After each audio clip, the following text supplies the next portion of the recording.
parallel reasoning, it's obviously going to be more time consuming. And so if you were on test day, you came across this and you couldn't stand the topic, you don't like the philosophy, aestheticism, ones with technical language, this would be a great candidate to skip and come back to at the end. Once we're hitting number 14, you start to get into your level 4 difficulty questions or so, because they're out of five levels of difficulty. Perfectly reasonable to skip it, come back later. Now, what's the conclusion of this argument? The hypothesis cannot be correct. Yeah, agreed? Yeah, excellent. So, something cannot be correct, comma, since. So whatever immediately precedes the word since in this case, what I put as X, is going to be your main conclusion. Since there are no other indicator words at all in this argument, and everything else is supporting it, this key phrase, hypothesis is not correct, is our conclusion. Everything else is evidence. Them saying, but such an infinite regress is absurd, is also evidence supporting the claim the hypothesis cannot be correct. What is that hypothesis? We don't really care. It's just that first sentence. Something is not correct because infinite regress is absurd. Something going on forever is absurd. Therefore, any theory based on that could not possibly be correct. Our job here is not to evaluate this argument for gaps. It's a parallel reasoning question. We simply want another argument in the answer choices that says something infinitely recurring or infinitely regressing is absurd. Therefore, it's impossible, and any hypothesis based on that could not be correct. Any thoughts on the correct answer for this one? Hearing a lot of C's. Awesome. Why do you like C? Somebody want to share? Well, I was just kind of trying to follow the logic, and I just did a process of elimination. Like A had highly unlikely in there, so I just knocked that out.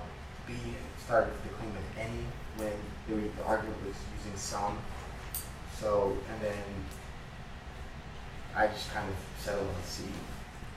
Jess, you want to share what you like about C? I think like the precedent theory after precedent theory, it like jumped out at me, and that showed it was repeating, which then I thought. Nice, yeah. So it's going precedent,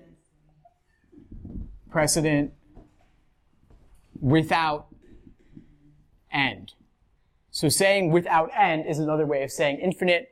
LSAC loves to use synonymous words and phrases indicating the same idea, and part of your job on the LSAT is to figure out whether something is truly synonymous or equivalent or not. So this is a good case for like breaking out your thesaurus and checking things whether they truly are what you think they are.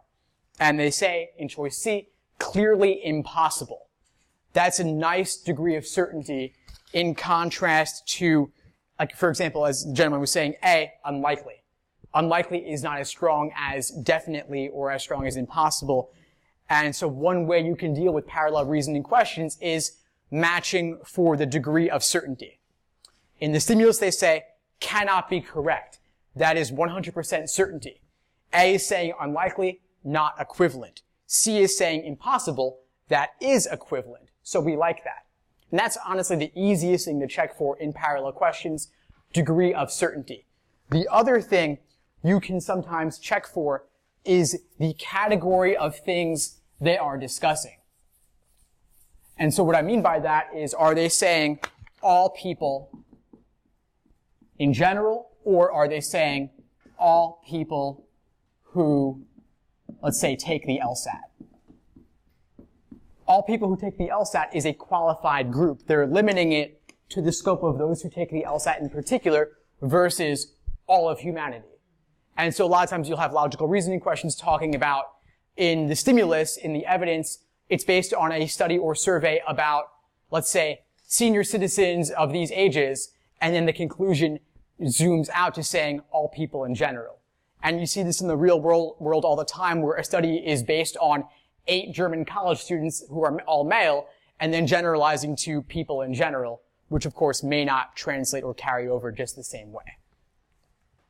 Any questions on number 14? In general, with parallel questions, the degree of certainty test is easier to apply, but it won't carry you as far. So that's like your first run through to eliminate maybe 2 choices. Then after that, you apply this test where they're kind of using qualifiers or saying all people or some or most, and then limiting it in some way with a kind of a subsidiary clause like that.